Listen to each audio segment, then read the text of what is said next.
What's up, hi people of YouTube? My name is Ahmed and this is Snehith. Hi, I'm Snehith. Okay, so today we're discussing Wandavision. Okay, why don't you just begin? Yeah. What you liked about the show, what you didn't like about the show. Yeah. So I'll tell you why I was interested in the show.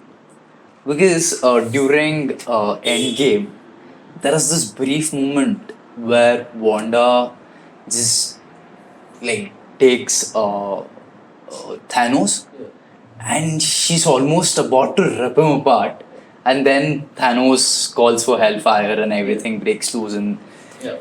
so there are a lot of articles that says Wanda was probably the strongest Avenger. Yeah. It was not Thor, not Captain Marvel, but it was Wanda. Yeah. So I was like, when someone is that powerful, how are you gonna make a show about that woman relatable?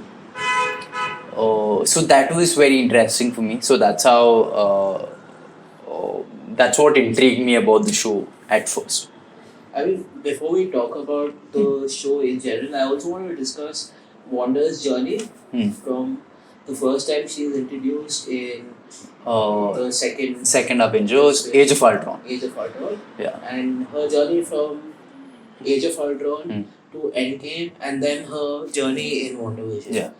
So personally, I feel it's one of the most definitive character arcs that I've seen in general From Marvel. from Marvel. Tony Stark's character arc is good. Your Captain America's character arc is good. Thor's character arc is good. But the most definitive character arc that you can see in Marvel Cinematic Universe is that of WandaVision. Because it's a complete character arc. Like, you know from the beginning that Captain America is going to be a good character. Yeah. You know from the And you also knew a lot about these characters from all the TV shows that were made, the animated series that was out. But about Wanda and even Vision, for that matter, we didn't know a lot. Except for the fact that Vision could wield the hammer. And and I always wanted to know. I mean, they show that Wanda and Vision are in a relationship, they're in love. But I always wanted to see what makes them tick as a couple. Like, why? Yeah, why? And like, why would a superhuman date a cyborg? The dynamics of Yeah. So that was something I really wanted to watch. And I remember telling you to watch the show, and I think you watched 2 episodes, and then before you told me to finish watching the show, I watched the show like first 2 episodes, and it didn't click with me initially. Like, I saw the show and it felt like a parody, like a bad parody of TV shows over the ages. And they were not even trying to hide the fact that it was a parody. It was very self-aware, and it was in-your-face parody. And that kind of, like, it didn't sit well with me initially. Like, the first 3 episodes, like, I think the 3rd episode is where they go into the 70s and the color and all of that shit up in the scenes. That's the first time you actually see color in the show. So I'm a huge sitcom fan, right? Like, in the lockdown, all I did was watch sitcoms. Like, I went through Friends again, like, and How I Met Your Mother. Honestly, I think I watch Friends every time. I just feel like it. Like, I just like, I think Friends, which is probably another video we'll be doing anyway. Friends is probably one for the emotions in general. Where you go back and watch it. It's good nostalgia, and it makes you feel good. And so I was in that zone, and then WandaVision came out, and I hadn't really watched the sitcoms of 70s or 60s. I wasn't aware of what was happening and what the grammar of those sitcoms are. And I personally felt the first 2 episodes were very slow, but there was something about it. Like, there was some X factor about it that kind of kept me hooked. And so if I normally don't like the pilot, I don't watch the show. Like, be it Marvel or anything. Like, I haven't seen a lot of Marvel shows. I don't think I've seen any Marvel show Yeah. apart from Wandavision. Yeah, like I haven't seen all the stuff they did with Netflix, and I think you've seen Daredevil. Yeah, I think, okay, yeah. So I'll correct myself. The only two Marvel shows that I've seen, not Daredevil. Daredevil, I saw the first season and then I gave up on it. The only two Marvel series that I've actually invested myself into are Wandavision right now and Punisher. Punisher. Because Punisher, the whole grit and darkness of it was something that really kept me Yeah. hooked on to it. So the first two episodes are like, see, first of all, Wanda is really powerful. Yeah. And she's great at what she does. So, like, the main question was, has someone put her in the bubble where she's living out these sitcoms, or is she doing it herself, or is it like that was the intrigue? And then you slowly realize that over the season you realize what Wanda has done. Yeah. And something that really interested me about the show was Vision. Like, how does he exist? Yeah. And in his form pre-Endgame. Yeah. Like before his death in Endgame. Yeah. Or Infinity Wars. He died in Infinity War when Thanos pulled out Mind Stone. Mind Stone. So his pre-death of Infinity Wars, and the whole idea, like, how does he exist in that universe? And what's the deal behind it? And that was something that's like, when you asked me to watch the series again, I watched the third episode, and that's where I think it clicked for me, like, how, okay, that was the first time I probably noticed Vision in pre-Infinity War there. And that kind of, spoiler alerts again, that kind of led to me believing that it might have been Wanda that, is manipulating that. Because I don't think anybody else would have got it that accurate. Unless you had seen Vision pre-Infinity Wars. And also, if you remember Age of Ultron, Ultron has this very nice line where he says, like, me and Ultron and what's the speedster called? Quicksilver. Like, we can fight them, but you can break them. And she puts all these powerful Avengers into nightmares, and she's basically controlling them, and all these people are, like, if you remember those scenes. So this was basically a nightmare. But you kind of don't know, would Wanda do that to herself? I mean, there is also this beautiful dream of Wanda trying to be with her loved one and all that. But those small moments of reality breaking were very interestingly done. Like the bee, for example. And that radio. And the fact that she breaks the glass in such a pleated color. That was very interesting. What was the one thing that made you feel that the show is something that Marvel is doing to just open its horizons and step into new boundaries? I think personally, I personally feel the reason why they were a little serious about the TV shows is because of the positivity garnered by its other Disney counterparts. For example, if you look at Star Wars or look at any Disney shows that have come up, a lot of their income, at the end of it, it's about money. It is. So a lot of their income and the influx of their data, influx of the money has come from the shows that have worked on Disney Plus. For example, you look at Mandalorian or the final season of Clone Wars. That garnered a lot of viewership, which means a lot more people are buying the subscriptions, which means a lot more people are interested in what you're creating. And even if they're not legally watching it, a lot more people are watching it, right, in general.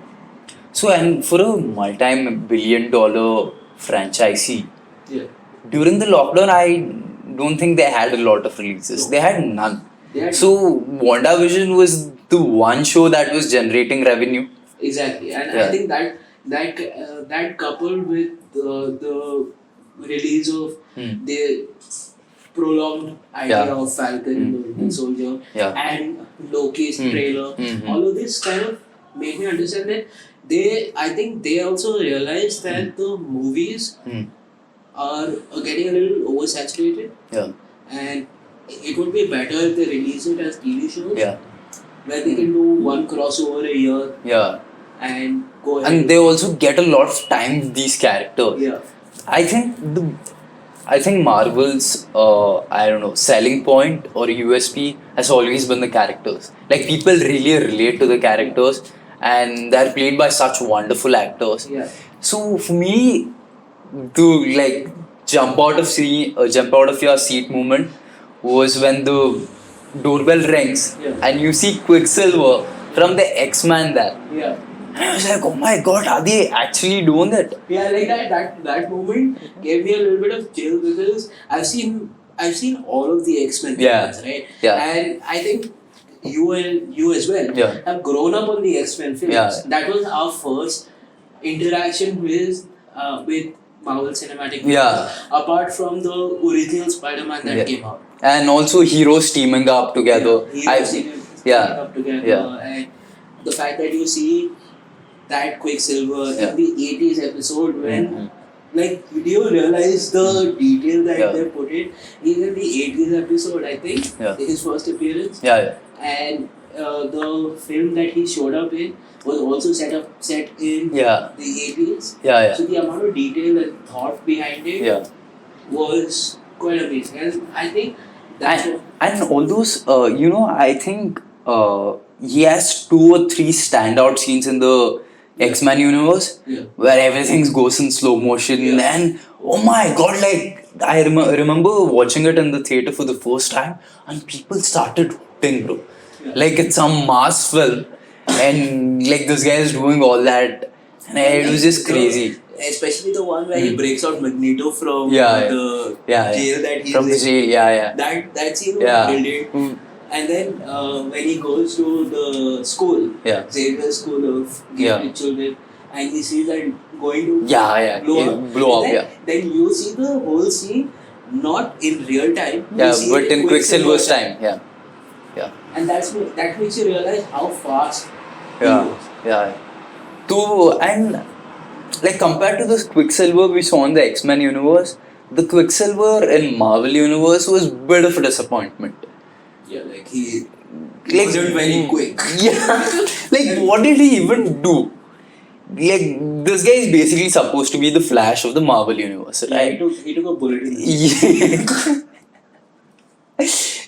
I mean, like I'm sorry, Quicksilver. Sorry. So he was in just this one film, Age of Ultron, and he just runs, and once he falls off with the Thor's hammer because he tries to catch it when he's running, and then he just dies. And so like he was a bit of disappointment. So when you saw the original OG Quicksilver come, you thought, oh nice, we're gonna get a scene. We didn't. Like the expectation was set.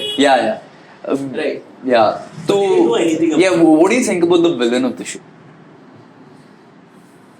Subpar at best. A typical Marvel. A very typical Marvel villain. So I forgot her name. What's her name? Some witch, no? Some witch. So I've always followed. That's a very typical Marvel villain. Like, in 29 films that they made, the one villain that stands out is Thanos. Because everybody else is dispensable. I also like Loki. I'm a huge Loki fan. I mean Loki is more of an anti-hero at this point rather than a villain. He's getting his own show for God's sake. I mean that says something. I follow Vampire Diaries and Original Sin. So the Witches of Salem play a very pivotal role in these shows. So I thought they were going to do something interesting with it, but it just I wasn't very uh, I don't know, like I wasn't very connected to the villain, or Yeah. it just fell flat. Yeah. Honestly, like, it's a very typical Marvel Yeah. villain where the villain doesn't have motives per se. Like, she's just doing it because Yeah. why not? Yeah. What's your favorite moment in the show? Uh, it's hard. It's a little difficult for me to point out a good, like one of my favorite moments. There are several good moments. Like in the first episode when when Vision's bosses come home. Yeah. And they start singing out of the blue. Yeah. That was a great moment. Yeah. Right. Quicksilver showing up. Yeah. Great moment. I think one of the best character arcs within the show was the guy who does the card trick, the FBI guy who does the card trick. Oh yeah, yeah. Right, from Ant-Man. Right. I think that is probably my favorite moment. For me, the favorite moment was when Vision and White Vision. Yeah, they fight each other. I'm going to bring that up. Yeah, they fight each other, and Vision. I mean, the Vision Wanda has created And kind of shows the other Vision. Yeah. A vision. Yeah, and Visionception. Multiple visions. And the other Vision actually changes his mind. Yeah.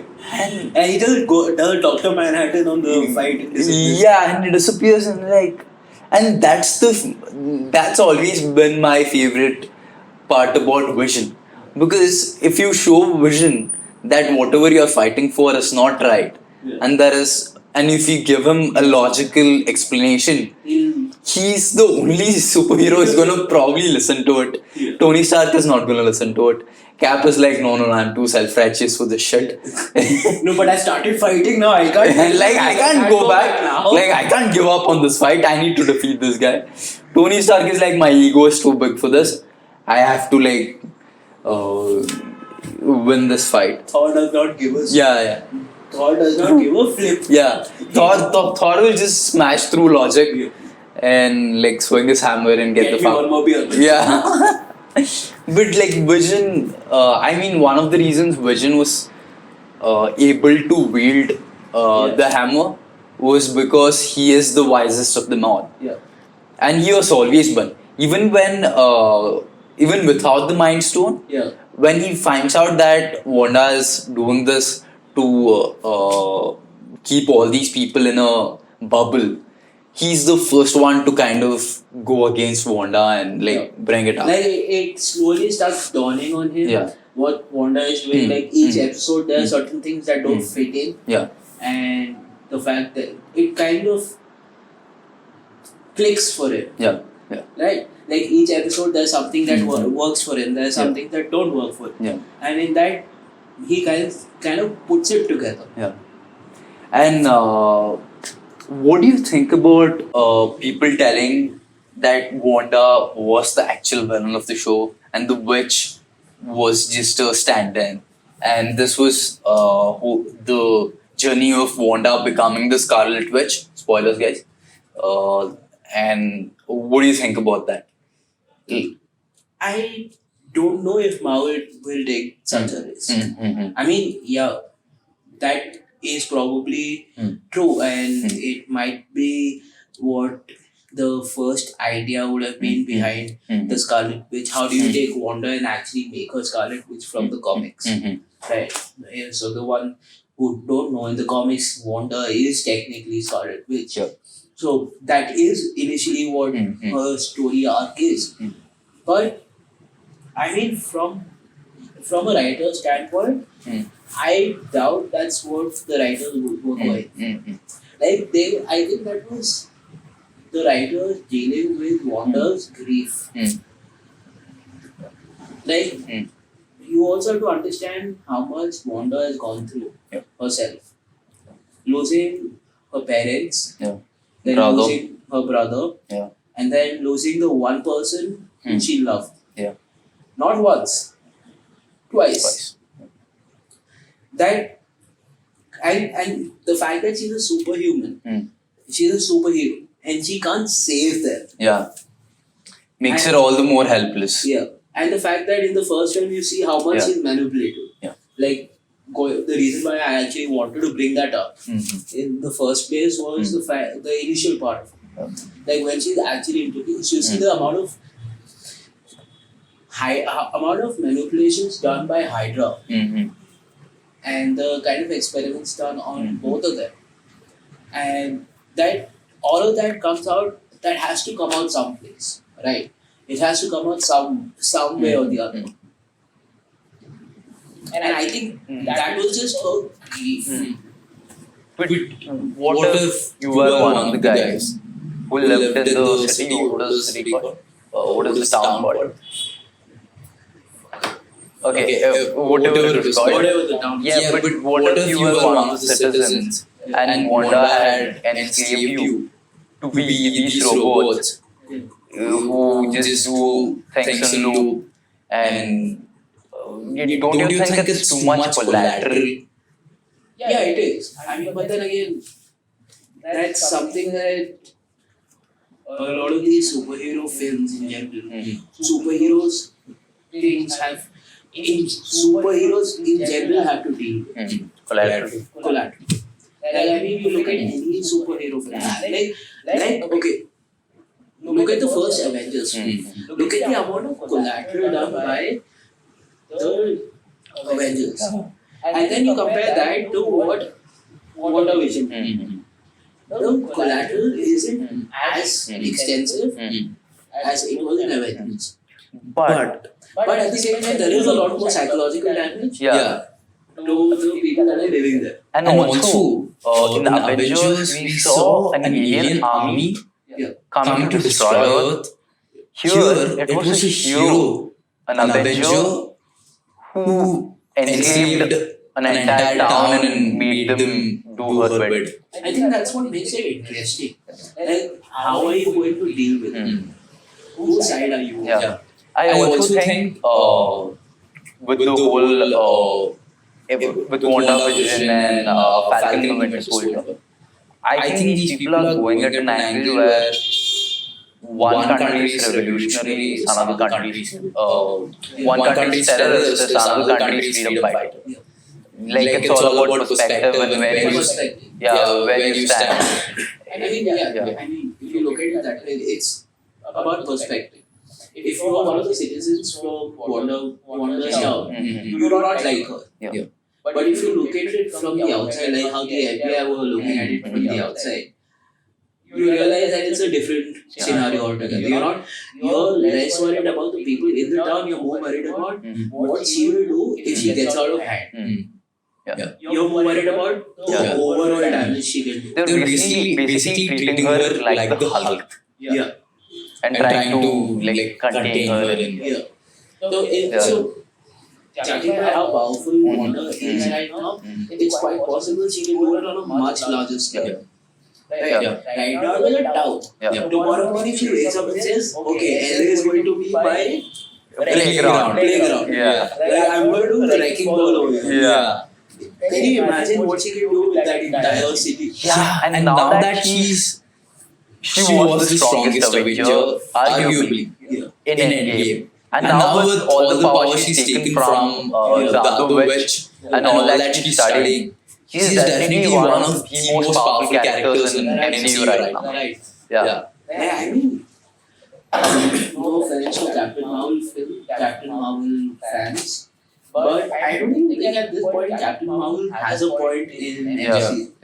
Like, I mean, I know they're making another film, but why? I really wanted to see Doctor Strange have a cameo in this. Yeah, like that would have been an actual interesting. Do you think Wanda is going to be in Doctor Strange Multiverse of Madness?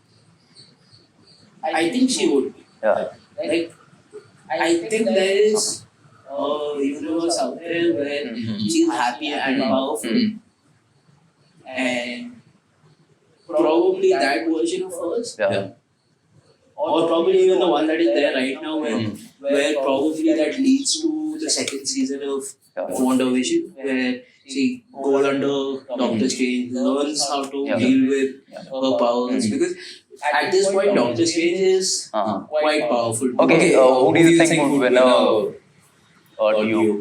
duel of magic? Doctor Strange or WandaVision? Wanda would, if it's an all-out brawl, like it's a proper fist fight, then Wanda would win it hands down. But knowing Doctor Strange, it's not going to be an all-out brawl. It's going to be something that screws around with Wanda more than just her beating the hell out of her. And also Doctor Strange is much smarter than Wanda. And I mean, if, just to put that in perspective, if you've seen Doctor Strange, at this point, if you haven't seen Doctor Strange, what's the point of you existing?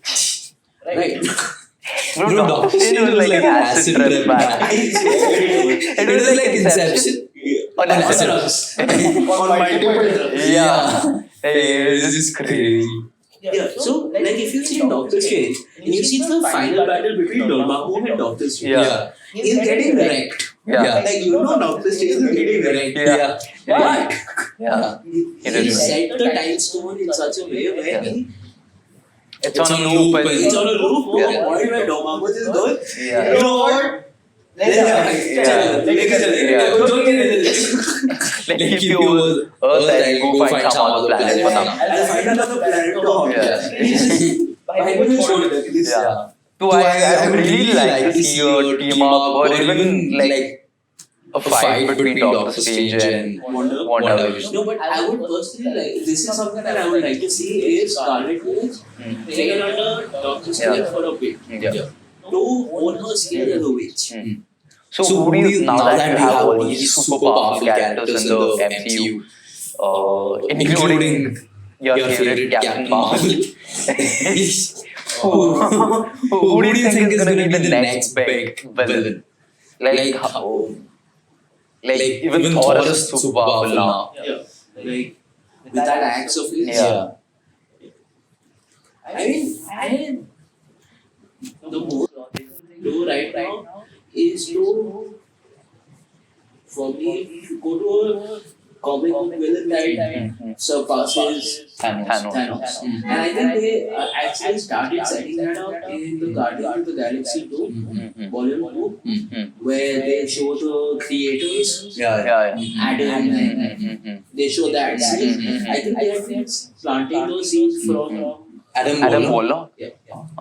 So I think they are going towards something that's a little more magnanimous. Because considering that the superheroes are much powerful now, you need a villain that you will have a team up, right? You will have 5-6 strong superheroes together. So you need a villain that kind of balances that out.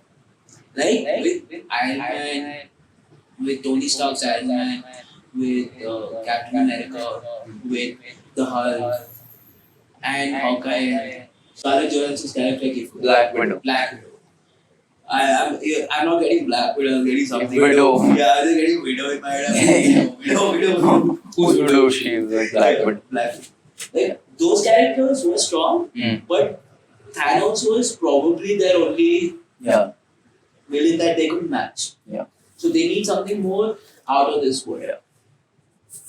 I mean, I read this theory sometime back about, I don't know how far this theory is actually true, or it was something that a few fans kind of built up together, but I think what the theory basically said was Thanos knew that regardless of where he showed up, Iron Man, Tony Stark's Iron Man would weed out the problem, would connect the dots at some point. Right? Like through the films, he would understand that this is the reason why all of this was happening. He is the reason why all of this was happening. And he would go to eliminate Thanos. And he understood that at that point, if that actually ever happened, it would mean that Thanos would not be prepared for the fight. So that what the theory was saying, that Thanos basically brought the fight to Earth. Because Iron Man was. It would have been easier for him to be prepared for the battle on Earth than to have a surprise battle. He wouldn't know when Iron Man would come at him. Yeah. Right. So I mean, it's a theory. I don't know. I mean, like partially it does make sense because the whole MCU juggernaut of films started with Iron Man. Yeah. And then rest of it is just history. So yeah, there is some sense to it. Yeah. Tony has always been the hero. Okay, let's wrap this video up. Why should people watch Wandavision if they haven't already? Just for the sheer entertainment of it. And I personally enjoyed the whole thing. Like, even if you take out the whole Marvelness of the show, you still get a very good sitcom. Yeah. You still get a very decent sitcom. Yeah. It is something that a lot of people can enjoy. Yeah. I feel like it was a brave attempt. Yeah. Like Marvel, I felt started from zero now. Yeah. And there are no strings attached. Like they had the audacity to go into a new territory, and that's why I would want anyone to watch Wandavision. To see Marvel going through a new phase.